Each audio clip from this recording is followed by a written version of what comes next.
Morning সকল পরিচিত সার্থক ব্লগে জানাই সকলকে স্বাগত। তো চলো আবার আজকে নতুন একটা ব্লগ নিয়ে চলে এসেছি। তো বাইরেটা বাতাস দিচ্ছে কিন্তু খুবই গরম। তো চলো স্নান টান করে বেরিয়ে তারপর আবার দেখা হচ্ছে। এখন সন্ধেবেলায় বানাবো হচ্ছে চিলি চিকেন, আর রুটি খাবে না বলছে, ভাতই খাবে।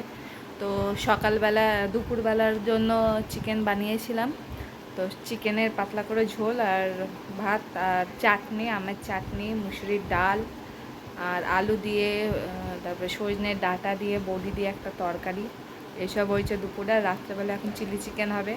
তো প্রথমে ভাবলাম যে শেয়ার করব না, কারণ চিলি চিকেনের কী শেয়ার করব, তারপর আবার দেখলাম যে শেয়ার করি। তো ম্যারিনেশন করে রেখেছি, সেটা তোমাদের সাথে শেয়ার করে, এখনও বানাইনি, ম্যারিনেশন করে আমি ঘরে এলাম। তো চলো দেখাই। এখানে দেখো চিলি চিকেনের জন্য চিকেন ম্যারিনেট করে রেখেছি। এখানে আদা বাটা, রসুন বাটা, শুকনো লঙ্কা যেহেতু দিইনি, তোমার কাঁচা লঙ্কা বাটা, আর একটু অল্প নুন, আর হচ্ছে লেবু দিয়ে ম্যারিনেশন করে রেখেছি। হলুদ কিন্তু আমি ইউজ করব না এখানে। তো দেখো কত সুন্দর লাগছে। ম্যারিনেশন করে মোটামুটি এটা 8 ঘন্টা রাখবো। তো এখন হয়ে গেছে 8 ঘন্টা। তো এদিকে আমি চিকেনটা বসাবো, এদিকে সসটা দেখো রেডি করে নিচ্ছি। এখানে টমেটো কেচাপ দিয়ে দিয়েছি, সয়া সস দিয়ে দিয়েছি, আর চিলি সস দিয়ে দিয়েছি। মোটাও হয়, টমেটো কেচাপটা কিন্তু একটু বেশি লাগবে।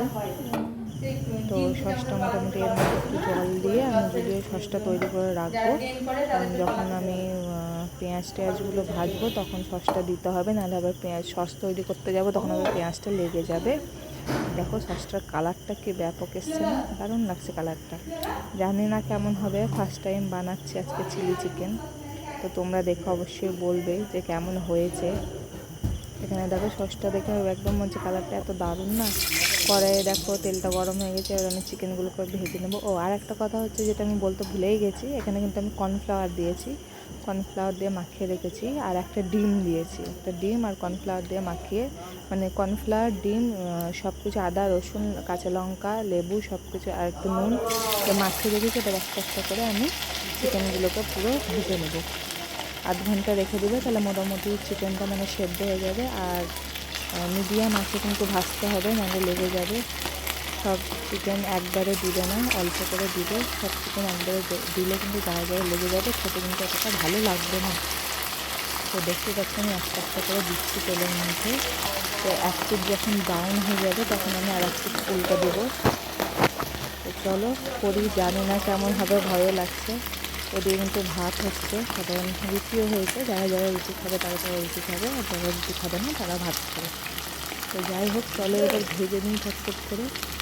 চিলি চিকেন কিন্তু করা খুবই সহজ, একটু ভাজতেই যা টাইম লাগে। তো দেখো বেশ আমার এক পিঠ কিন্তু ব্রাউন হয়ে গেছে। আমি এবার চিকেনগুলোকে পাল্টে দিচ্ছি, উল্টে দিচ্ছি। দেখো এবারে ব্রাউন ব্রাউন করে আমি ভেজে নেব সব চিকেনগুলো। এটা মোটামুটি ভাজা হলে সবাইকে দিব একটা করে, পকোড়ার মতো। পকোড়া তো এইভাবেই তৈরি হয়, এগুলো ছোটো পিস, পকোড়া বড় পিস। তো যাই হোক ভেজে নিই চলো। হলুদ আমি মানে হলুদ তো দেয় না এটাতে, লঙ্কা গুঁড়ো দিইনি বলে না একটু সাদা সাদা লাগছে। তোমরা যদি লঙ্কা গুঁড়ো ইউজ করো তাহলে কিন্তু লাল লালই হবে। আর যেহেতু আমাদের লঙ্কা গুঁড়ো খাই না, তার জন্য আমি লঙ্কা গুঁড়োটা এখানে স্কিপ করে গিয়ে আমি কাঁচা লঙ্কা বাটা দিয়েছি। তোমরা চাইলে গোলমরিচের গুঁড়ো ব্যবহার করতে পারো, গোলমরিচ আমার কাছে ছিল না তাই আমি ব্যবহার করতে পারিনি। আমার সব চিকেনগুলো ভাজা হয়ে গেছে। ওই তেল আমি একটু তুলে রেখে দিয়ে অল্প তেলে দিয়ে দিয়েছি আদা রসুন কুচি আর কাঁচা লঙ্কা কুচি, আদা রসুন কুচি আর কাঁচা লঙ্কা চেরা, সরি একটু বলতে ভুল হয়ে গেছে। আমাদের চিকেনগুলো ভাজা হয়ে গেছে। এর মধ্যে দিয়ে দিচ্ছি আমি পেঁয়াজ, কিউব করে কাটা পেঁয়াজ, কোনো সময় জিরি করে কাটবে না, কিউব করে কাটা পেঁয়াজ সব দিয়ে দেবো আমি। পেঁয়াজগুলো দেওয়া হয়ে গেলে কিন্তু এর মধ্যে আমি কী দেবো বলে তো, ক্যাপসিকাম দেবো। তোমরা যদি নানা রঙের ক্যাপসিকাম পাও তাহলে তো আরও দেখতে কালারফুল হবে, কিন্তু আমাদের এখানে যেহেতু সবুজটাই পাওয়া যায় তাই আমি সবুজটা দিয়েই করবো। পেঁয়াজগুলো একটু নেড়ে নেবো, নেড়ে নেওয়ার পরে ক্যাপসিকামটা আমি দেখে চলে গেছি। তো যাই হোক পেঁয়াজটা একটু নেড়ে নেওয়ার পরে আমি ক্যাপসিকামগুলো দেখো দিয়ে দিচ্ছি, সবগুলোই দিয়ে দেবো একসাথে। ক্যাপসিকাম কিন্তু তোমরা ভেতরের বিচিগুলো দেবে না, শুধু উপরের খোসাটা দিবে। আর একটু নুন দিলাম জাস্ট, একটু যেন সবজিটা নরম হয়ে যায় তার জন্য। এবার পেঁয়াজটা ক্যাপসিকামটা একসঙ্গে নেড়ে আমি এর মধ্যে যে সসটা তৈরি করে রেখেছিলাম সেইটা দেখো এর মধ্যে দিয়ে দিলাম।